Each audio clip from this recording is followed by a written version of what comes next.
Je chose du 43, même en préservatif.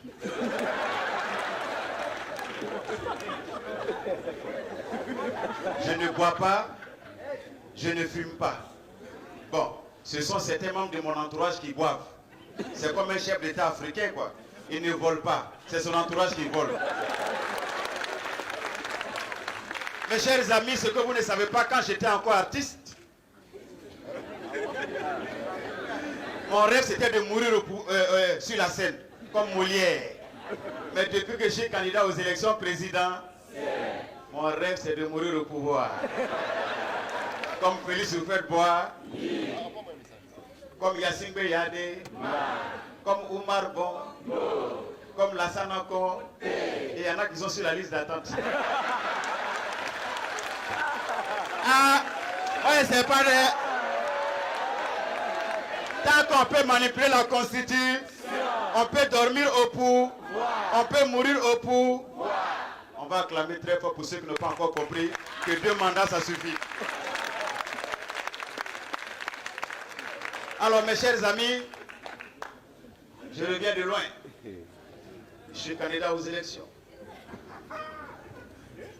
Je fais la politique maintenant parce que dans mon pays, il y a beaucoup de politiciens qui font la comédie à notre place.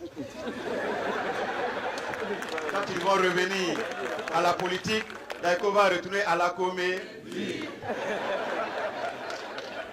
Alors, je ne sais pas si les policiers de Ouagadougou sont des policiers très intéressants, mais en Côte d'Ivoire et dans quelques pays africains, les policiers sont extraordinaires. Abidjan, en pleine capitale. Le policier, quand il a fini sa formation, quand il est sur le terrain, ça dépend du quartier. Si c'est un ghetto, quand tu l'aperçois, il te mobilise, il dit garé là, va remettre les pièces au chef. Mais quand il se retrouve dans un quartier comme Ouaga 2000, on ne sait pas qui habite là-bas. Quand il voit le véhicule venir, il fait ça.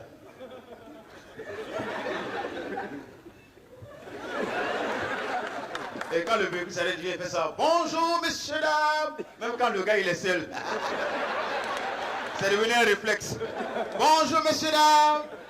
Contrôle des routines. Les pièces afférentes au véhicule. Autorité pour vous servir. Il dit, madame, monsieur, carte d'identité. Vous êtes magistrat? Ah, c'est bien ça. Merci, autorité. Merci.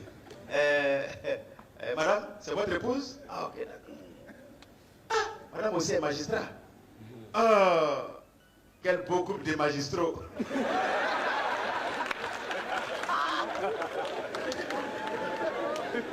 Il y a un qui interpelle aussi un passant qui dit, mon ami, viens, carte d'identité. Nous sommes en pleine guerre. Ah ouais, ok, c'est bien. Carte de travail.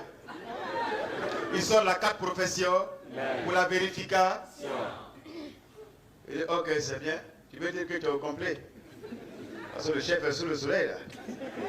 Il dit, ah chef, tu as demandé carte d'identité, il a donné, tu as demandé carte profession, il a donné, il reste quoi encore? Il dit, bon, ok. Carnet de baptême.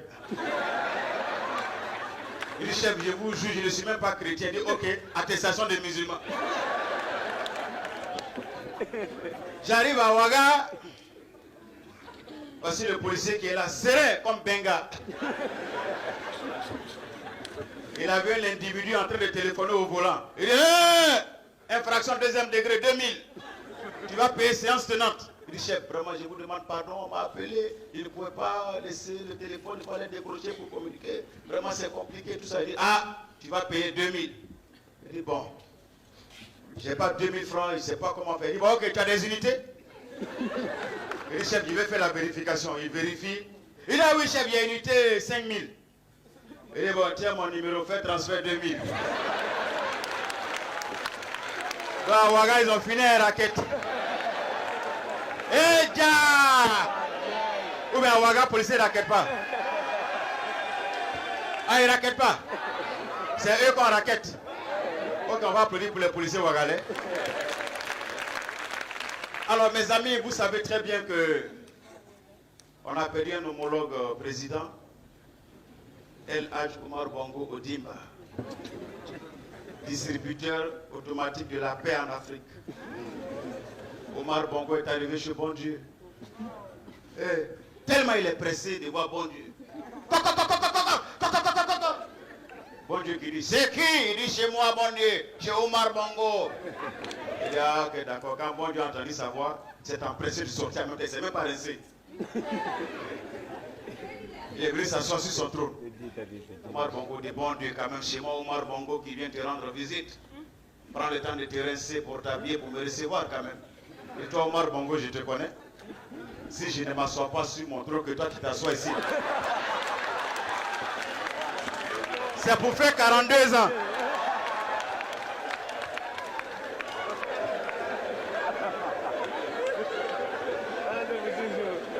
Alors les amis, ce que vous ne savez pas à l'époque, quand les chefs d'État africains partaient se rencontrer pour faire le haut sommeil de l'Union africaine, c'est pas haut sommeil, c'est haut sommeil.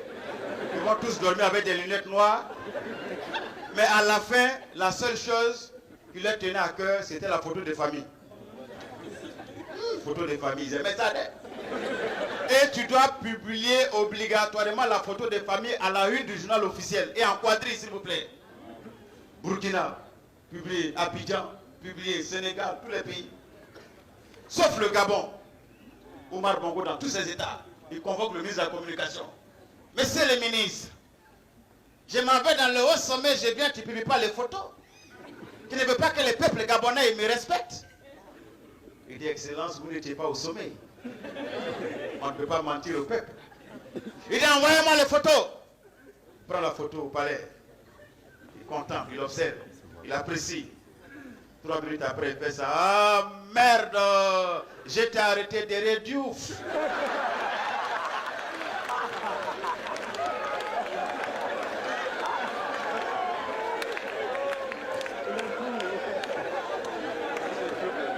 Voilà pourquoi au Faux-Boyard à l'époque, quand on disait photo de famille, le vieux était toujours devant.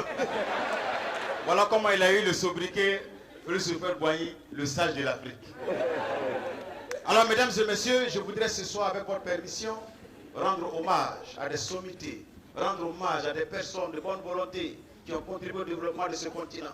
Parce que le sage disait que l'homme vole, l'oiseau vole. Quand l'oiseau vole, il fait son nid, mais quand l'homme vole, il nie les faits. Je voudrais saluer la communauté chinoise. Espérance de vie d'un Chinois, 100 ans. Espérance de vie d'un portable chinois, 100 jours. Il y a des Chinois dans la salle. Normalement, ils doivent sortir parce qu'ils ne durent pas quelque part. Je sors d'un pays vraiment qui vient de loin, à la Côte d'Ivoire. Pays de 20 millions d'habitants. 20 millions d'habitants. Il y a 4 millions de Burkinabés. Maintenant, il y a 4 millions. Moins Assalfo plus Aouna Denane, il reste 4 millions. Donc, 4 millions moins, dans 20 millions, quand on a le 4 millions, il reste combien? Il y a 3 millions, il y a 1 500 000 Guinéens recensés. Il reste combien? Il faut calculer. Il y avait 3 millions, 1 Malien. Moins moi. Il reste combien? 3 millions. Il va rester combien maintenant? Il y a au moins 2 millions de Nigérians. Calculez les gars. 1 million de Libanais. 1 million de Mauritaniens. Bon, il n'y a plus de Ghanais, ils sont tous devenus à Niou et à Polonais. Je n'ai pas cité Togolais. Je n'ai pas cité Béninois. Je n'ai pas cité Français. Donc vous voyez, donc il ne reste que, si on va enlever tout cela, il va rester 2 millions d'Ivoiriens. Quel est ce pays? Chaque fois que Dieu élève quelqu'un, pose des responsabilités, on lui trouve une origine étrangère. Au Faux-Boigny, on dit, oh, ça là c'est Ghanéen. Bédier est venu, on dit, ah, tel père, tel fils. Guy Robert arrive au pouvoir, de oh, c'est un Bressé. Son village n'est pas loin de la Guinée. Bako arrive au pouvoir, de oh, voici le Baraka qui arrive. Qui s'appelle Aboulé Soumaré. Il est passé par Burkina pour aller en France avec le passeport Aboulé Sissé. Alassane Ouattara, lui son nom est devenu Djemé. On dit il est burkinabé. Après Kablan Denka est venu comme premier ministre, on dit oh, ça c'est un Ghanéen. Afingessa est venu, on dit oh, Afingessa, vous ne le connaissez pas. Il s'appelle Zongo. Qui est du Burkina. Après qui est venu comme premier ministre? Seydou Diarra, ça c'est un Malien. Charles Kona Bané arrive, on dit oh, voici le Béninois qui arrive. Donc si moi Daïko je deviens président, je ne serais pas étonné qu'on dise que je suis un Libanais. Et ça c'est pas bon pour le développement d'un pays. On va applaudir pour la Côte d'Ivoire qui n'a pas encore compris. Mais je voudrais saluer les Européens ici présents. Quand il y a eu la guerre, il fallait faire une zone tampon. On dit ceux qui ont pris les armes, vous restez. Ah, va voir. Les loyalistes, vous restez à Daloa. Il faut sécuriser la zone tampon. Hey, qui va surveiller? Les Sénégalais disent, ah nous on est là, on peut surveiller. On dit, vous les Sénégalais, un noir dans le noir à minuit. Une zone qui n'est pas éclairée. Donc on a fait venir les Bangladeshis là. Mais nos amis les Français sont arrivés. Voici le commandant français. Eh bien les gars, vous êtes venus en mission, soyez vigilants. Ils sont très dangereux les rebelles. Il faut être vigilant les gars. Il paraît qu'ils se transforment en animal. Surtout leur chef, un certain Koné Zakaria. Quand les blancs ont entendu ça, ah bon, ils se transforment en animal. Ah oui, ils sont très dangereux. Ce sont des blindés, des hommes blindés. Quand les petits blancs ont entendu ça, le premier jour, surveille. Il y a un qui a aperçu un troupeau de bœufs. Il fait ça. Eh bien les gars, circulez là, on est au courant là. Allez, allez, allez, allez, on est au courant.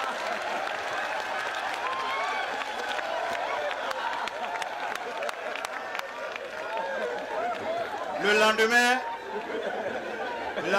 il y a un qui a aperçu un troupeau de moutons. Mais ils apprennent vite, hein. Allez les gars, ce sont les mêmes consignes, on peut circuler là. Alors nous on est en drap là, il parle louchi maintenant, on est en drap ici. Hein. Troisième jour, il est assis. Il contemple, il regarde. Il voit un petit mouvement dans la broussaille. Il soulève la tête. C'est un margouillat. Un margouillat tête rouge en train de traverser la zone temps. Il a pris sa position. Il fait ça. Attention. Attention, Zakaria, je te vois.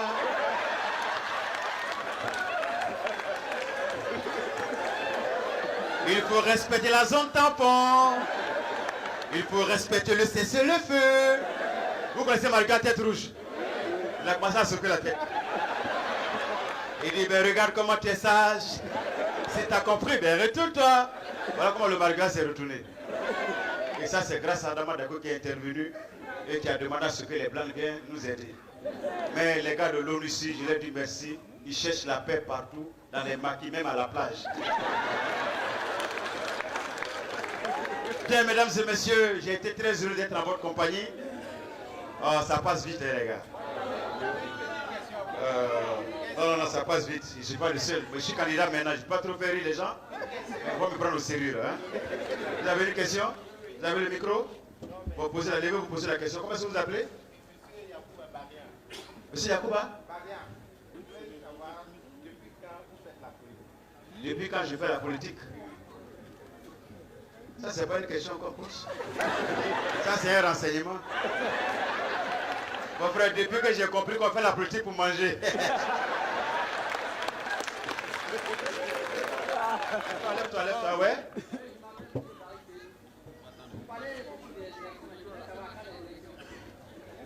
Quand quoi? Quand tu vas aller poser la question à Abidjan. Regardez-moi ça. Est-ce qu'on t'a dit qu'on a envie d'aller aux élections? On n'a qu'à aller aux élections. Moi, ils vont m'appeler ex-candidat aux élections. Mon frère, il dit, allez là, chacun mange comme il peut. Mon cher, blé goudé mange. Soro mange, Gbagbo mange. Quand ils seront rassasiés, on va aller aux élections. Ouais, dernière question. Les femmes, vous ne posez pas de questions? Oui. Oui. Là, tu es burkinabé? Tu es burkinabé? Tu es français? Oui, c'est que tu as duré en France.